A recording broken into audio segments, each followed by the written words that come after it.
영혼의 동반자라고 하는 그런 소설이 있는데 거기 그 구절에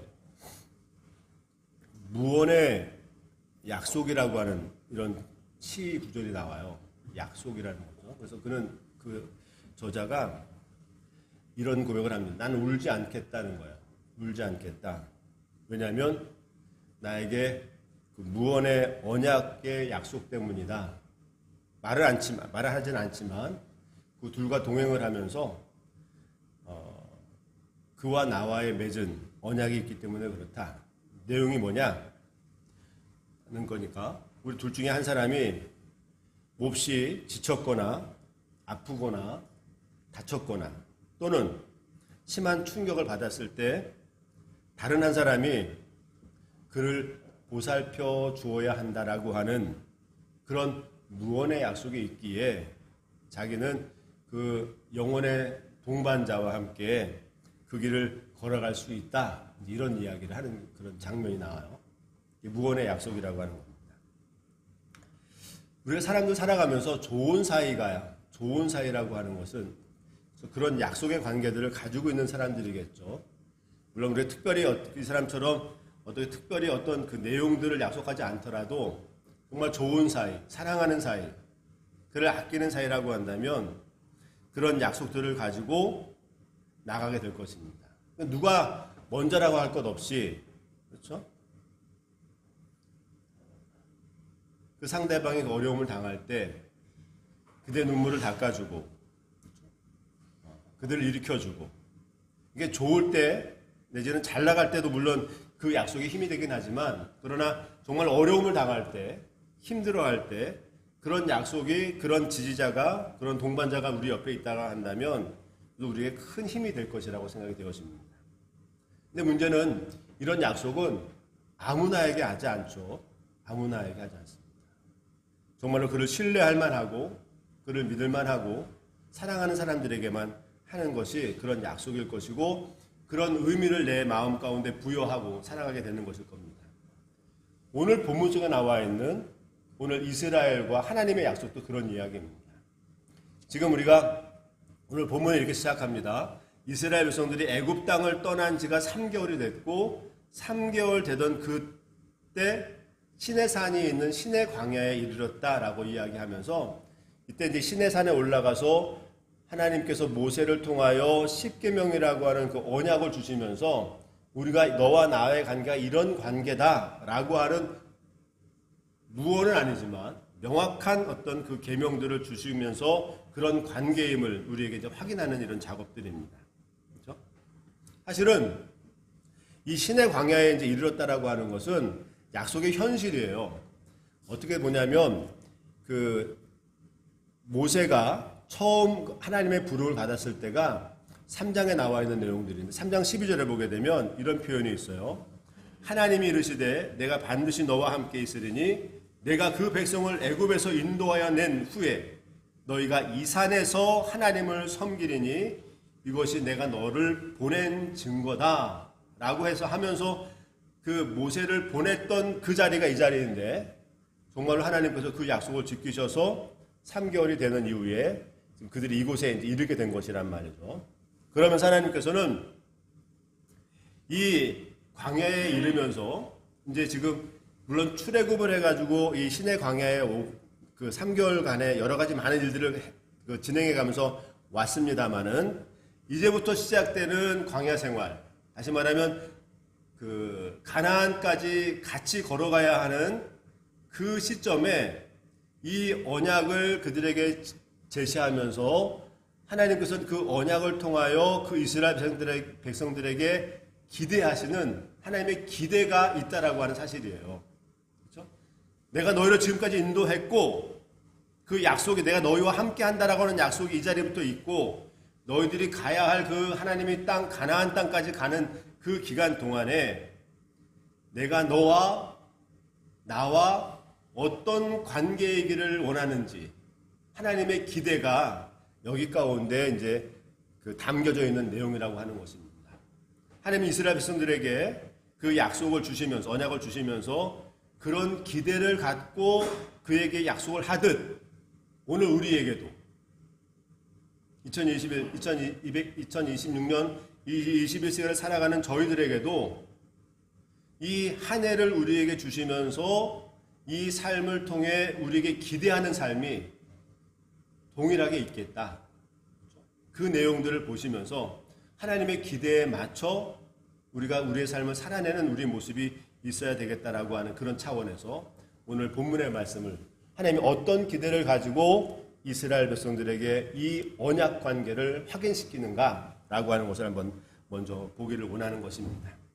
오늘 본문 1절은 이렇게 얘기하죠. 이스라엘 자손이 애굽 땅을 떠난 지 3개월이 되던 날 그들이 시내 광야에 이르렀다라고 이제 이야기하고 있습니다. 그러면서 5절 이제부터 보시면 5절과 6절 보면 세계가 다 내게 속하였나니 너희가 내 말을 잘 듣고 내 언약을 지키면 너희는 모든 민족 중에 내 소유가 되겠고 너희가 내게 대하여 제사장 나라가 되며 거룩한 백성이 되리라 라고 하는 이 내용입니다. 이제 물론 소유가 되겠고 제사장 나라가 되고 백성이 되겠다라고 하는 이 내용이 있긴 하지만 가장 핵심적인 내용은 뭐냐면 제사장 나라가 되기를 원한다는 겁니다. 이 이야기예요. 하나님께서 이스라엘 백성들을 선택한 이유가 제사장 나라가 되기를 이스라엘이라고 하는 민족을 선택을 하시고 그들에게 기대하는 것이 제사장 나라가 되기를 원한다라고 하는 그런 내용입니다. 그러면 제사장 나라가 뭐냐 말이죠. 이 히브리어로 제사장이라고 하는 이 말은 달이라고 하는 말, 달이. 중보자라고 하는 거. 하나님과 인간과의 중보자. 사람과 사람과의 중보자. 그럼 하나님께서 왜 그들로 하여금 이런 중보자, 다리 역할을 하기를 원하실까? 그건 무엇이겠습니까? 그렇죠? 하나님이 어떤 하나님인지, 너희들에 대해서, 인간에 대해서 하나님이 어떤 관계를 원하시는지, 하나님의 뜻을 이들에게 전하는, 그렇죠? 연결하는, 이스라엘 백성들과 하나님과의 관계를 연결하고, 하나님의 은혜를 그들에게 공급을 하고, 이들의 이 소식을, 이 기도의 제목을 하나님께 아뢰는 이런 역할들, 그런 역할들을 이 이스라엘 백성들로 하기를 원하셨다라고 하는 이야기입니다. 그래서 그렇게 말하죠. 내가 너희에 대하여 제사장 나라가 되며, 제사장 나라가 되며. 이게 하나님의 기대입니다. 교량입니다. 교량의 역할을 하는 것입니다. 사실은 이것은 이제 구약에서는 이렇게 이야기하지만 신약에 와서는 말이죠. 우리 모두를 가리켜 만인 제사장이라고 하지 않습니까? 그러니까 교회 자체가 이런 역할이에요. 그러니까 내 자신 자체가, 우리 모두 자체가 이 세상 사람들에게 내가 관계하고 있는 나의 현장과 나의 사람들 가운데 과연 하나님이 어떤 분인지, 하나님과 나의 관계가 어떤 관계인지, 하나님의 능력이 과연 어떤 분인지, 어떤 능력을 가지고 있는지를 알리려고 하는 이런 모습이 우리에게 있는 것입니다. 하나님은 그것을 기대하면서 그들에게 보내신 겁니다. 우리가 이제 19장까지 왔습니다만 10장을 지나서 이 3개월 기간 동안에 얼마나 많은 일들이 있었습니까? 물론 애굽에 있을 때의 그 10가지 재앙이라고 하는 것은 완벽한 하나님의 능력을 10가지로 보여주신 것 아니라고 그렇게 말씀했잖아요. 그렇죠? 더 이상 하나님이 어떤 능력과 어떤 존재인지를 알릴 필요 없이 완벽하게 그 10가지 재앙을 통해서, 능력을 통해서 하나님이 어떤 분인지를 확실하게 그에게 각인시키는 작업도 했단 말이죠. 그것을 경험했습니다. 그리고 홍해라고 하는 일들을 만나면서 우리가 이렇게 어려운 환경들, 정말로 이 사람이 겪을 수 있는 가장 최악의 상태에 있을 때라도 하나님이 우리를 어떻게 구원해내시는지 이런 사실들을 알리시는 작업들은, 경험케 하는 것은 뭐냐면 우리로 하여금 그런 하나님을 인식하고 우리의 삶 현장 가운데 그렇게 살아가는 그 민족들을 향해서 우리의 진정한 구원자는 이런 분이다라고 하는 것을 알리려고 하는 그런 작업들이라고 하는 것이죠. 그렇죠? 이 일이 이제 우리에게 주어진 일입니다. 그렇다고 한다면 오늘 우리가 만나는 여러 가지 많은 일들, 우리가 개인적으로 이제 만나는 많은 일들, 우리 내면에 나만이 알고 있는 그 감정적인 여러 가지 많은 상황들을 만나는 이런 모든 일들은 하나님이 나로 하여금 계획하시는 것을, 기대하는 것을, 이런 상황들을 만나면서 하나님이 과연 어떤 분인지, 나를 어떻게 위로하시는지, 나와 함께 하나님이 어떻게 행하시는지에 관한 것들을 내가 경험을 하고, 내가 체험을 하고, 그런 상황들에 있는 그들에게 역할을 하는, 하나님과의 관계를 회복시키는 역할을 하는 이 기대가 우리에게 있다라고 하는 것입니다. 믿으십니까? 하나님이 이렇게 모든 것들을 이제 하시는 이 일은, 이 이제 그 제사장 사명이라고 하는 것은, 그러니까 하나님이 어쨌든 우리에게 이 이스라엘 백성들에게 원했던 것은 뭐냐면 그 제사장 나라의 역할을 하기를 원하시는 거예요.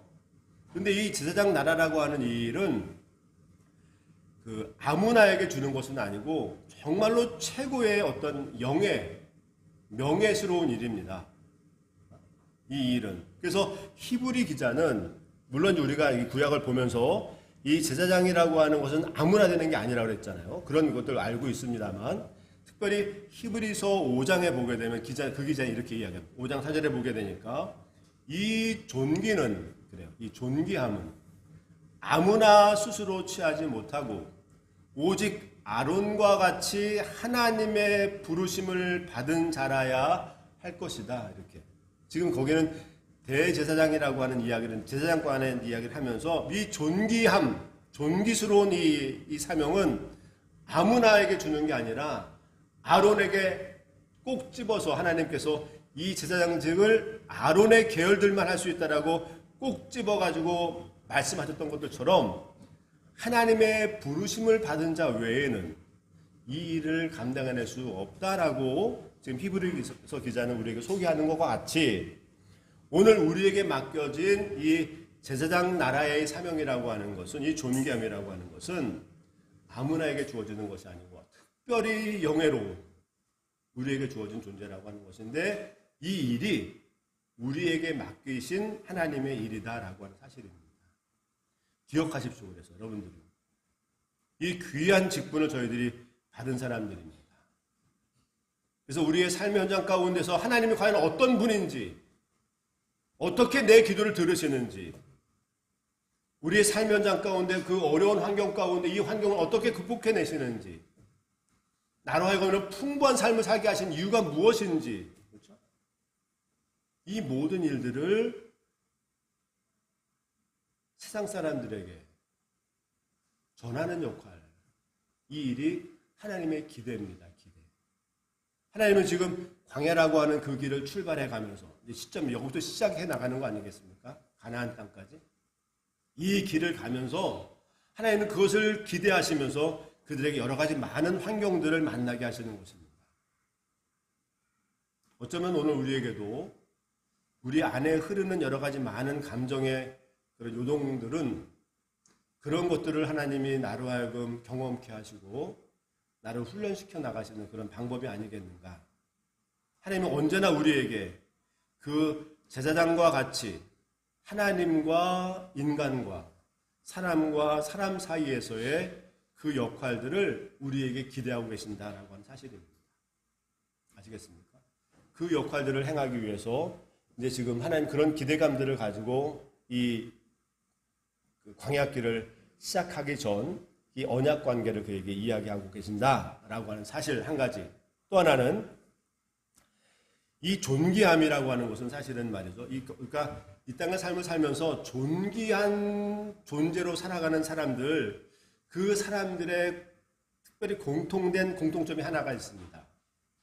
우리가 보기에 어떤 분야에서 그래도 어쨌든 탑 클래스 안에 들어가 최고의 어떤 위치에 올라가는 사람들이라든지 어떤 존귀함을 받을 수 있는 그런 자리에 간 사람들의 특징 중에 하나는 뭐냐면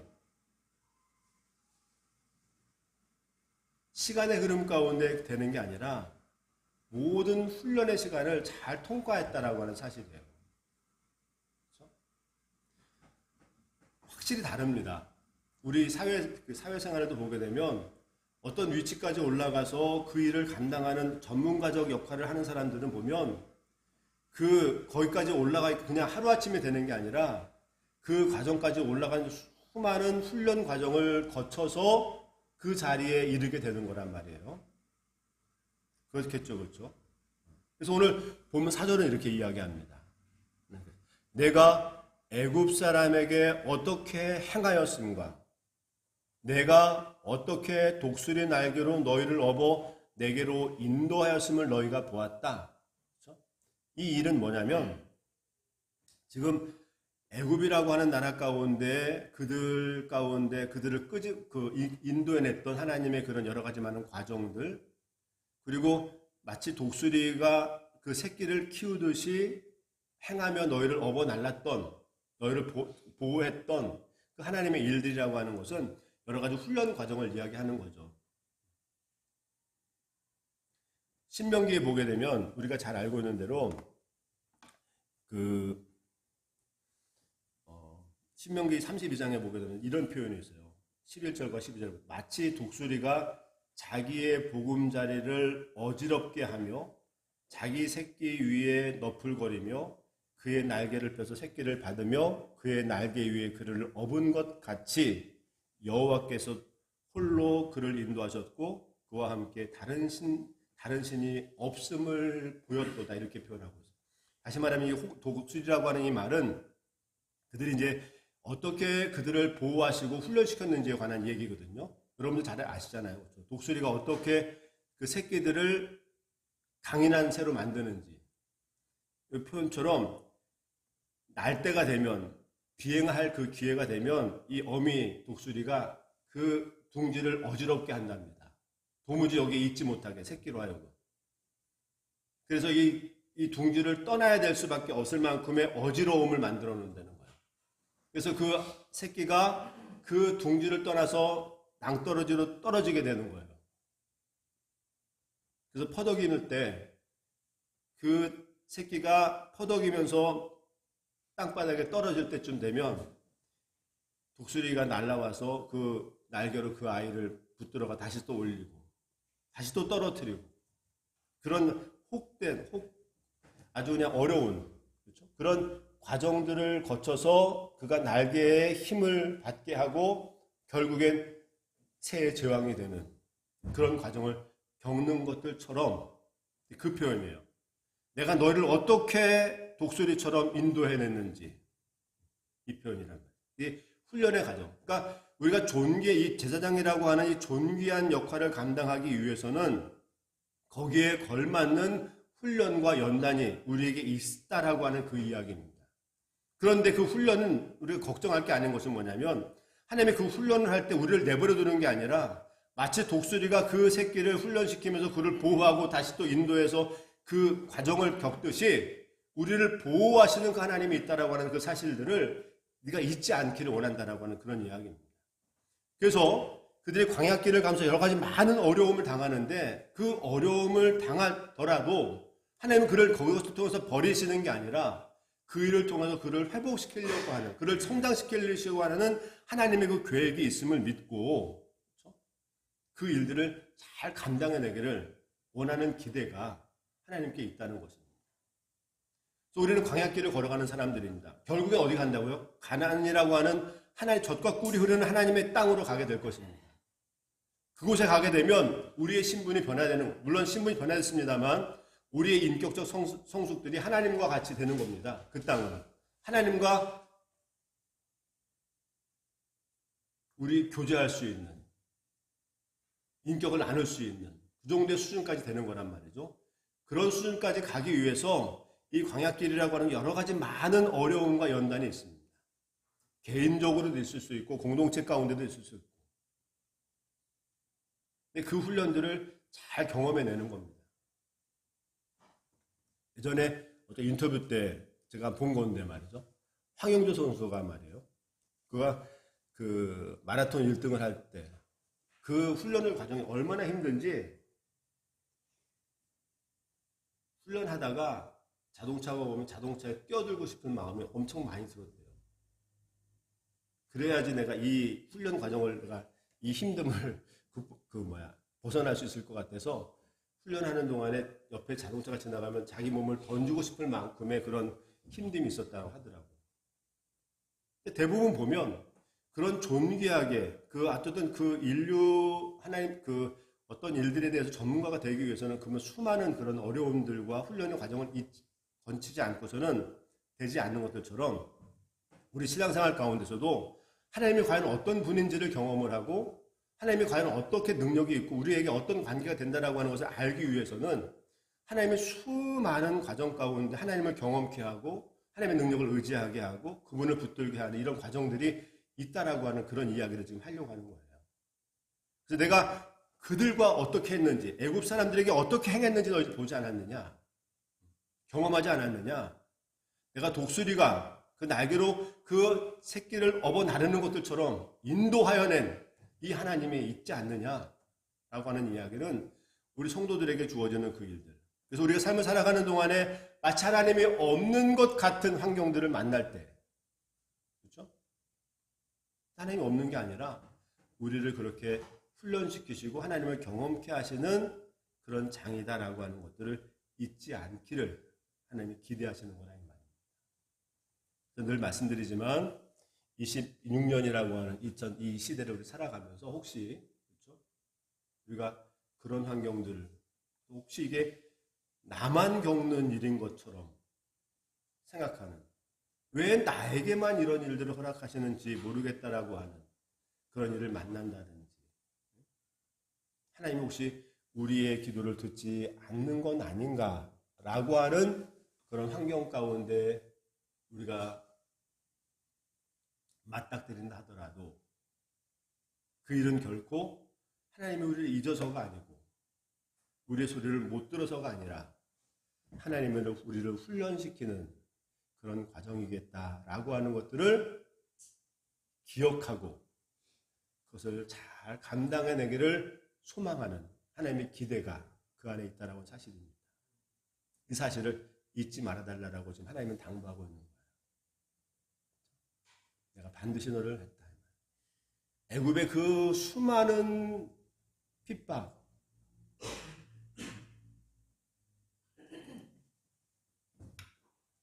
그런 과정 가운데 너 인도했던 것 꼭 기억해라. 하나님이 몰라서가 아니었다는 것. 430년 동안 그들에게 거기다 맡겨놓고 그들의 그 핍박과 억압과 학대 가운데 마치 하나님이 버린 것 같은 그런 상황이었지만 하나님이 그들을 키우려고 하셨던 훈련시키려고 하셨던 그런 과정이었던 것들처럼 너희들 역시도 이 광야길을 가는 동안 혹 그런 일을 당하게 된다 하더라도 나를 믿어달라고 하는 거잖아요. 그렇죠? 줄곧 하나님이 우리에게 얘기하는 것은 뭐냐면 내가 너희 하나님이 되고 너희는 내 백성이 되는 겁니다. 우리 이런 무언의 약속들 내가 말하지 않지만 내가 널 얼마나 사랑하는지 내가 너와 어떤 관계가 되길 원하는지 하나님 무언의 약속이 있다 이 말이에요. 이것을 믿고 그런 어떤 환경과 여건이 오더라도 포기하지 말고 그렇지 하나님이 계시니 내가 이 길을 갈 수 있다라고 하는 그런 믿음의 표현들을 갖기를 소망한다라고 하는 그 이야기가 두 번째 기대입니다. 세 번째는 이렇게 하나님의 제사장 나로서 공동체로서 쓰임받는 이런 삶을 살아가기 위해서는 5절에 보니까 세계가 다 내게 속했다는 거죠. 이 말씀 얼마나 이게 저희 눈물 나지 않나요? 세계가 다 내게 속했다. 5절 보면 세계가 다 내게 속하였다. 그냥 그 하나님의 그 자기 선언인데 세계가 다 내게 속했다. 우리가 살고 있는 이 시대가 하나님께 속해 있는 그 상황입니다. 내가 삶을 살아가면서 겪게 되는 여러 가지 많은 환경들이 하나님이 계획하시며 진행하는 일이라는 거죠. 이 결코 나 혼자가 아니라 하나님이 함께 계시면서 계획하며 섭리해 나가시는 일이라는 거죠. 이 말씀이 참 저에게는. 그런데 어쨌든 그러면서 내가 속했기 때문에 너희가 내 말을 잘 듣고 내 언약을 지키면 이렇게 표현하고 있어요. 이게 뭐냐면 10계명이라고 하는 것이 조건부 언약입니다. 조건부 언약. 이거 뭐뭐 한다면이라고 하는 거예요. 그렇죠? 근데 물론 이 일이 그렇다고 해서 네가 이걸 하니까 이렇게 해주니까 내가 널 구원해내겠다라고 하는 그 약속은 아니에요. 구원을 받기 위한 필요의 언약이 아니라 하나님은 이미 우리를 애굽 땅에서 구원해냈잖아요. 그래서 이 약속은 뭐냐면 하나님의 백성답게 쓰임받기에 필요한 언약이에요. 우리가 언약을 잘 지켰기 때문에 구원해내는 게 아니라 하나님이 이미 우리를 구원해냈습니다. 하나님이 자녀로 삼았습니다. 그러면서 구원해내가지고 내가 너의 하나님이 되고 넌 나의 백성이 되는 하나님과 우리와의 인격적 관계를 형성하고 하나님의 쓰임받기 위해 필요한 조건으로 이 언약을 주시는 거라고. 이게 율법의 본질이에요. 구원은 우리의 능력으로 되지 않습니다. 우리가 언약을 지킨다고 되지 않아요. 그렇지만 이런 언약을 주시는 것은 뭐냐면 이것이 너무나 우리가 지키기 어려운 일이잖아요. 십계명이라고 하는 것이 어렵다고. 그래서 왜 이렇게 어려운 말도 안 되는 일들을 주냐면 이것을 가지고 우리의 약함을 고백하는 거죠. 하나님 내가 이거 하고 싶은데 말이죠. 이게 감당해낼 수 없습니다. 내게 은혜를 달라고. 이게 율법의 필요성이에요. 하나님 십계명을 우리에게 주신 것은 이 십계명 지켜봐라. 이게 아니라 이 십계명을 지킬 수가 없거든요. 그러니까 하나님께 붙드는 겁니다. 하나님 내가 이거 잘 지키려고 하는데도 불구하고 나의 능력이 한계입니다. 날 도와달라고. 하나님이 그걸 기대하는 거예요. 하나님이 나의 하나님이 되고 내가 하나님의 백성이 된다라고 하는 건 그 일이 있잖아요. 하나님 내가 이거 하는데 내가 안 됩니다. 이 홍해 도저히 내가 건널 수 없습니다. 이 목마른 내가 견딜 수 없습니다. 하나님 날 도와달라고. 나와 함께 해달라고 하는 게 그 조건이에요. 하나님께 쓰임받기 위한 필요 조건으로 우리에게 주시는 언약이에요. 구원을 받기 위한 내용이 아니라. 우리는 하나님의 일들을 이룰 수가 잘 없습니다. 당연히 하나님의 기대치에 우리가 맞을 수 없죠. 어떻게 하냐면 말이죠. 우리가 아이를 키워보지 않았습니까? 부모의 마음에 맞는 아이가 없습니다. 어떻게 가은이가 내 마음에 맞겠습니까? 근데 어떻게 그를 용납하냐면 하나님의 아버지의 사랑 때문에 그러는 거예요. 그가 못 미치지만 내가 그를 너무나 사랑하기 때문에 내 기대치에 못 미치지만 내가 그를 인정하고 가는 겁니다. 마찬가지로 우리도 하나님과의 관계가 내가 하나님을 기쁘시게 할 존재는 되지 않죠. 하나님과 나의 관계가 너무나 크기 때문에 그런 하나님의 놀라운 사랑 때문에 내가 하나님과 닮아가고 싶은데 내가 안 됩니다. 나에게 힘을 달라고 당신이 나의 하나님이 되어달라고 이야기하는 이것을 요 노력을 보고 하나님은 그냥 사랑으로 우리를 이끌어 가신다는 거죠. 이게 우리의 순종입니다. 순종. 하나님의 뜻을 이행해서가 아닙니다. 하나님이 이렇게 얘기해요. 하나님 자기 선언하는 겁니다. 세계가 다 내게 속했다. 이 말 자체가 우리가 감당해낼 수 없는 말이잖아요. 우리의 이 세계가 하나님, 사실은 우리의 삶 현장 가운데 살아가는 우리의 터전도 내게 속해 있지 않아요. 그렇죠? 내 마음대로 할 수 있는 게 아무도 없다고요. 뿐만 아니라 내 마음 자체도, 내 자체도 내 마음대로 할 수 없는 게 저희들의 모습인데 하나님은 그것을 넘어서 이 세계가 다 내게 속겠다라고 이런 이 어마어마한 자기 선언을 통해서 그렇다고 한다면 내가 모든 걸 다 해주겠다라고 하는 그런 말 아닙니까? 너희가 내 말을 잘 듣고 내 언약을 지켜라. 이 이야기는 우리의 존재를 안다는 겁니다. 얼마나 약한 존재인지를 안다는 거예요. 한다면 진짜 말하잖아요. 너는 모든 민족 중에서 내 소유가 되겠다. 제사장 나라가 되고 나의 거룩한 백성이 되게 하겠다라고 하는 것은 하나님의 일방적인 사랑의 표현입니다. 당신이 나의 하나님이고 나는 당신의 백성이길 원합니다라고 고백하기를 원하는 이런 쓰임 받기를 원하는 일입니다. 하나님은 이런 기대를 저희들에게 가지고 있습니다. 우리가 얼마나 노력을 해서 힘써서 기도하고 성경을 읽는다고 해서 하나님의 뜻을 이룰 수 있겠습니까? 도무지 감당이 안 되는 겁니다. 그렇지만 우리의 약함을 알고 하나님 내가 당신이 나의 하나님이 내가 당신의 백성이 되길 원합니다. 약하지만 내게 주어진 환경 가운데 내 능력은 요거이지만 이만큼이지만 내가 하나님을 붙들고 가겠습니다라고 하는 이 표현. 하나님 이것을 우리에게 기대하는 것이고 그런 기대치를 가지고 나오는 그들에게 하나님께서는 선언합니다. 내가 너를 제사장 나라로 삼겠다는 거죠. 내 소유가 되겠다라고 하는 거죠. 거룩한 백성이 되겠다라고 하는 거죠. 구별된 백성을 만들겠다고 하는 거죠. 이 역할을 우리로 하여금 삶을 살아가는 동안 사람들에게 만나는 민족들에게 소개해달라고 하는 이런 이야기죠. 사실은 이래서 많은 사람들이 이런 약속을 붙들고 살아갔던 사람들이 있습니다. 신약 성경에 보게 되면 마태라고 하는 사람이 있지 않습니까? 마태복음을 썼던 마태. 그 마태는 유대이지만 세리였습니다. 세리. 잘 아지 않습니까? 세리라고 하는 것은 로마의 관료로서 이스라엘 백성이긴 하지만 로마의 관료로서 동족들의 그 세금을 물질을 가져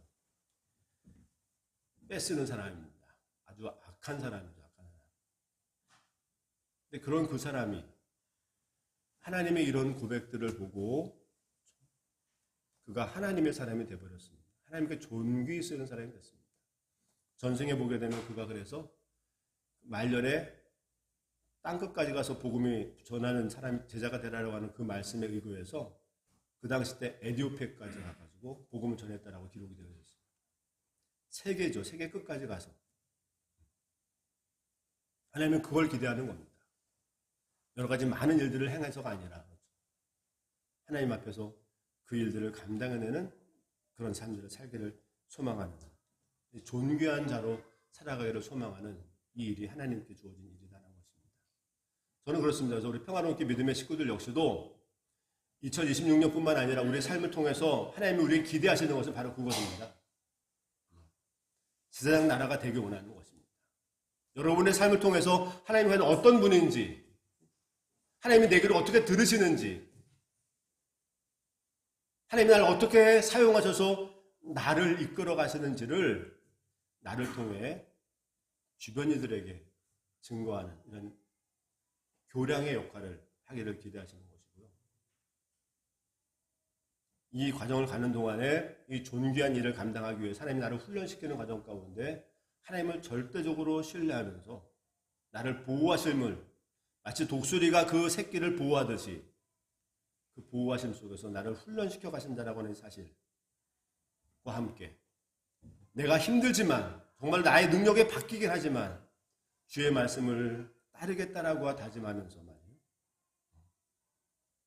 내가 그 말씀을 잘 듣고 그 언약을 지키려고 했습니다. 나의 능력 바깥에 일이긴 하나 당신이 나의 하나님이 되기를 소망한다라고 하는 내가 당신의 백성이 되기를 소망한다라고 하는 이런 마음들을 가지고 그 하나님의 말씀에 접근하기를 원하시는 하나님의 뜻이 저희들에게 있겠다라고 하는 사실입니다. 이 말씀을 잘 기억해서 2026년 나머지 한 해 뿐만 아니라 우리의 삶 전체를 가리켜 이런 하나님의 기대하심을 저희들이 잘 잊지 않고 기억하셔서 하나님의 기대를 잘 이루기를 다짐하며 살아가는 우리 모두의 모습이 되기를 주의 이름으로 축원합니다. 그래서 하나님 앞에 존귀하게 사용되어지는 우리 모두가 되기를 소망합니다.